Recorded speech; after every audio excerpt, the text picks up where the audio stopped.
shadow to my light. Did you feel us? Another star. दोस्तों, हिंदी भाषा, Hindi word हमारा हिंदी शब्द कहाँ से आया है? फारसी भाषा से। जो हिंदी शब्द लिया गया है वो फारसी भाषा से लिया गया है। तब भाषा जो शब्द है वो भाष धातु, संस्कृत की भाष धातु से लिया गया है, भाष धातु से बना है। दोस्तों, हिंदी जो हमारी इंडिया की राजभाषा है, राजभाषा मतलब कामकाज की भाषा, जो हमारे कामकाज की भाषा को ही राजभाषा बोलते हैं। ये 343 अनुच्छेद संविधान के 343वें अनुच्छेद में है और अनुसूची 8वीं अनुसूची में है। 8वीं अनुसूची के अकॉर्डिंग हमारे जो टोटल भाषाएं हैं संविधान में 22 भाषाएं हैं। तो ये क्वेश्चन पूछ लिया जाता है अक्सर, कौन सी संविधान की कौन सी अनुसूची में भाषाओं का वर्णन है, किस अनुच्छेद से लिया गया है, संविधान के किस अनुच्छेद से लिया गया है। 343। कुल भाषाएं कितनी हैं? तो 22 है। और जो स्टार्टिंग में अगर पूछा था स्टार्टिंग में कितनी भाषाएं थी, तो 14 भाषाएं थी। ठीक है दोस्तों। जो हमारा संस्कृत को जो विकास हुआ है, हिंदी का जो विकास हुआ है वो हमारी अपभ्रंश से हुआ है। सबसे पहले हमारी कौन सी भाषा थी? संस्कृत थी। उसके बाद में कौन सी आई? पाली आई। फिर उसके बाद में पाली के बाद में प्राकृत भाषा आई। फिर उसके बाद में अपभ्रंश और उसके बाद अभट्ट। ये अभट्ट ज़्यादा नहीं चली थी, ये थोड़े ही दिन के लिए, थोड़ी सी मतलब प्रचलित ज़्यादा नहीं हुई थी। तो इसके जस्ट डायरेक्ट कौन से आई? हिंदी। तो जो हमारी हिंदी भाषा आई थी वो अपभ्रंश से निकली है। अब किस अपभ्रंश से निकली है? तो वो कौन सा अपभ्रंश है? शौरसेनी। शौरसेनी अपभ्रंश से हमारी हिंदी भाषा निकली है। तो अगर पूछते हैं कि हिंदी भाषा का विकास किस अपभ्रंश से हुआ है, तो वो शौरसेनी अपभ्रंश से हुआ है। और अगर इसकी लिपि पूछी जाती है दोस्तों, हिंदी भाषा की लिपि, तो वो देवनागरी लिपि है। बहुत पूछे जाते हैं ये सारे क्वेश्चन, सभी मोस्ट इम्पोर्टेंट क्वेश्चन लेके आए हैं। तो सारे क्वेश्चंस आपको ध्यान से देखने हैं, पढ़ने हैं। तो लिपि पूछा जाता है तो हिंदी भाषा की लिपि देवनागरी है। अपभ्रंश कौन से अपभ्रंश से निकली है? शौरसेनी अपभ्रंश से निकली है दोस्तों। अगर हिंदी की आदि जननी पूछी जाती है तो संस्कृत को कहा जाता है। अगर ऐसे पूछा जाता है कि हिंदी भाषा का विकास किससे हुआ है, तो अपभ्रंश से हुआ, अपभ्रंश भाषा से हुआ है। ठीक है दोस्तों। चलो थोड़े क्वेश्चंस हैं, अब वो भी पढ़ लेते हैं आगे। देखिए, अब ये कुछ क्वेश्चंस हैं आपके लिए। तो भारत में सबसे ज़्यादा बोली जाने वाली भाषा कौन सी है दोस्तों? हिंदी है सबसे पहले नंबर की। दूसरे नंबर की बोले जाने वाली भाषा अगर पूछी जाती है तो बांग्ला होगी। और अगर तीसरे नंबर की पूछते हैं तो मराठी भाषा है। तो पहले नंबर या दूसरे नंबर की पूछी जाती है, यही पूछी गई हैं दोनों। और अगर सबसे कम बोले जाने वाली भाषा अगर पूछी जाती है तो संस्कृत।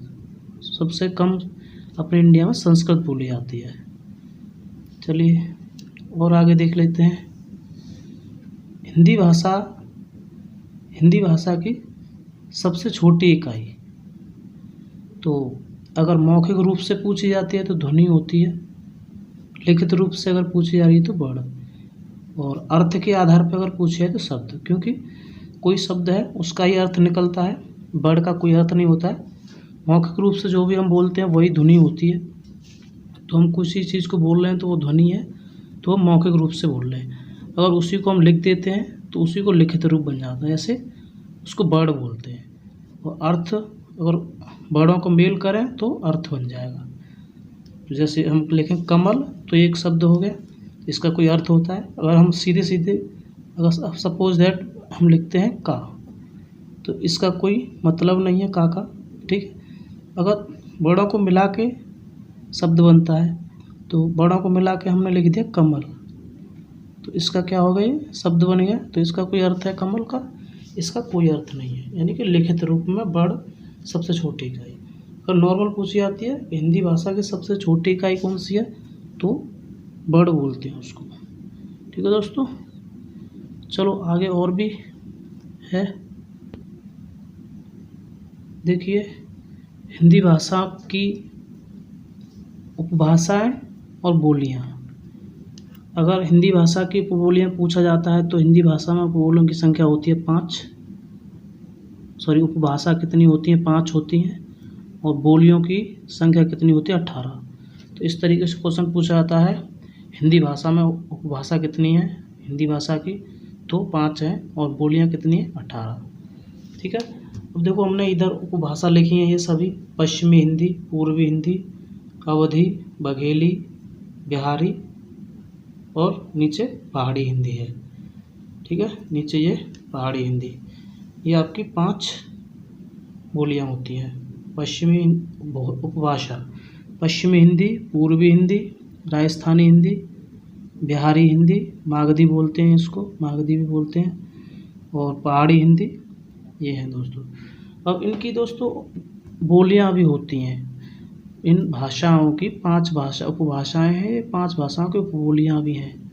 तो उपबोलियां देख लेते हैं। तो पश्चिमी हिंदी की बोली 5 हैं। ब्रजभाषा, खड़ी बोली, कन्नौजी, बुंदेली और हरियाणवी, ये 5 पश्चिमी हिंदी से निकली हुई बोलियां हैं। बोलियां का मतलब होता है कि एक क्षेत्र में, विशेष क्षेत्र में बोली जाने वाली भाषा, विशेष क्षेत्र में, तो वही बोलियों का रूप ले लेती हैं। पूर्वी हिंदी में कौन सी आती हैं दोस्तों, तो अवधी, बघेली और छत्तीसगढ़ी, 3 इसमें आती हैं। अगर पूछा जाता है कि बघेली किस उपभाषा की बोली है, तो वो हम पूर्वी हिंदी को टिक करेंगे। सिमिलर केस आगे भी है। तो जैसे राजस्थानी पूछा जाता है कि राजस्थानी हिंदी की बोलियां बताइए, तो मारवाड़ी, मेवाती, जयपुरी और मालवी, इसकी 4 बोलियां हैं। बिहारी या मागधी हिंदी की बोलियां अगर पूछी जाती हैं तो मगही, भोजपुरी, अंगिया। सिमिलर आगे भी पहाड़ी हिंदी 5वां है, लास्ट टाइप है ये उपभाषा का 5वां। इसमें कौन सी है? गढ़वाली और कुमायूं। इसमें 3 होती है दोस्तों, एक और होती है। ठीक है, तो वो देख लेना आप लोग, इसमें मेंशन नहीं किया है।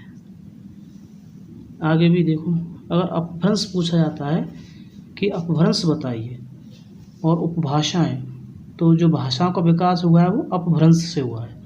इस अपभ्रंश से हमारी उपभाषाएं जो बनी हैं वो अपभ्रंश से निकली हैं। तो ये सारे अपभ्रंश हैं। ये पहला, ये मेन है, बाकी काफ़ी अपभ्रंश हैं, लेकिन ये मेन आपको दिखाए गए हैं जो कि ज़्यादा पूछे जाते हैं, वही हैं इसमें। और इनसे बाहर कोई भी क्वेश्चन नहीं आएगा दोस्तों।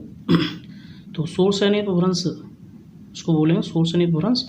इसकी पश्चिमी हिंदी, राजस्थानी, गुजराती और पहाड़ी, ये इससे निकली हैं, शोर सैनी से। मागधी अपभ्रंश इससे निकली बिहारी, बांग्ला, उड़िया और असमिया, ये इससे निकली हुई है, वो भाषाएं हैं। अर्धमागधी अपभ्रंश से कौन सी भाषा है? पूर्वी हिंदी। जो पूर्वी हिंदी है वो हमारी हिंदी भाषा से पूर्वी हिंदी अर्धमागधी अपभ्रंश से निकली है। पेशाची अपभ्रंश से कौन सी है? तो लहंदा और पंजाबी। तो पंजाबी और लहंदा, ये पंजाबी है, ये पेशाची अपभ्रंश से निकली है। ब्राह्मण अपभ्रंश से सिंधी। अगर पूछा था सिंधी उपभाषा किस अपभ्रंश की बोली है, उपभाषा है, तो अपभ्रंश की है, ब्राह्मण की है। अब मराठी किसकी है? महाराष्ट्री। तो महाराष्ट्रीय अपभ्रंश की कौन सी? मराठी। ठीक है दोस्तों, तो ये अपभ्रंश उपभाषाएं उसकी दी है। इससे ऊपर हमने पढ़ा था उपभाषा बोलियां, ये पढ़ा था दोस्तों हमने। तो उपभाषाएं 5 होती हैं, बोलियां 18 होती हैं। और इनकी ये पश्चिमी हिंदी, ब्रजभाषा, खड़ी बोली, कन्नौजी, बुंदेली, हरियाणवी, वो पूर्वी हिंदी में अवधी, बघेली, छत्तीसगढ़ी, राजस्थानी, मारवाड़ी, मेवाती, जयपुरी, मालवी, और बिहारी में मगही, भोजपुरी, अंगिया, पहाड़ी हिंदी में गढ़वाली, कुमाऊनी।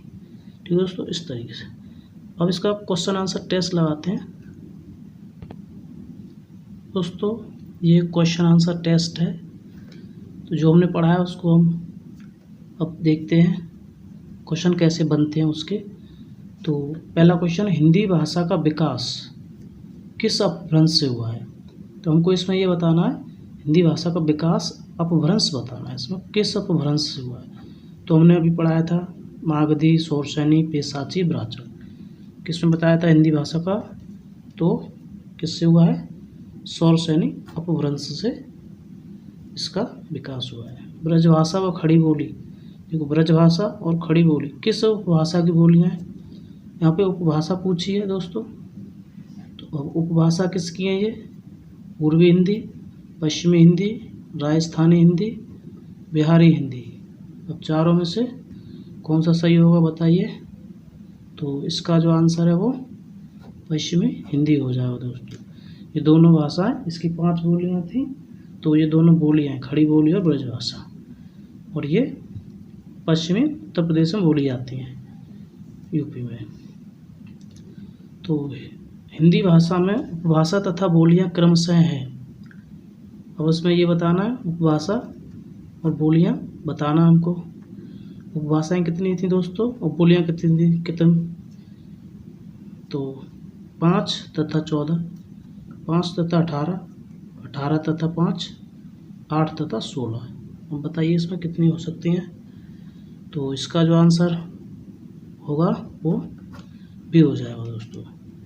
चलिए आगे भी देख लेते हैं क्वेश्चन। तो आगे है हमारा, देखिए हिंदी भाषा की आदि जननी। देखो हमने पीछे बताया था आदि जननी, हिंदी भाषा की आदि जननी किसको बोलेंगे हम, बताइए। पाली, प्राकृत, संस्कृत या अपभ्रंश। तो बताइए इसमें हो जाएगा संस्कृत, आदि जननी। अगर ऐसे पूछा जाता है हिंदी भाषा का विकास किससे हुआ है, तो वो अपभ्रंश से हुआ है। अगर आदि जननी पूछा जाता है या प्राचीन पूछा जाता है तो संस्कृत बोलेंगे उसको। ठीक है, आदि जननी या हिंदी भाषा की जननी तो संस्कृत ही बोलेंगे। ठीक है, आगे हिंदी भाषा का संविधान, हिंदी भाषा संविधान के किस अनुसूची तथा अनुच्छेद में वर्णित भाषा है। अब इसमें अनुसूची बताना है और अनुच्छेद बताना है कि किस अनुच्छेद में वर्णित है, लिखी हुई है। तो 7वीं तथा 342 अनुच्छेद, 8वीं 343 अनुच्छेद, 9वीं अनुसूची 350 अनुच्छेद, 10वीं अनुसूची 361 अनुच्छेद। दोस्तों हमने बताया था अभी, तो आप इसका आंसर क्या हो जाएगा, वो ये 8वीं और 343 अनुच्छेद हो जाएगा। ठीक है दोस्तों, बहुत ही इंपॉर्टेंट क्वेश्चन है ये, सभी एग्जाम में आए हुए क्वेश्चन है कहीं ना कहीं।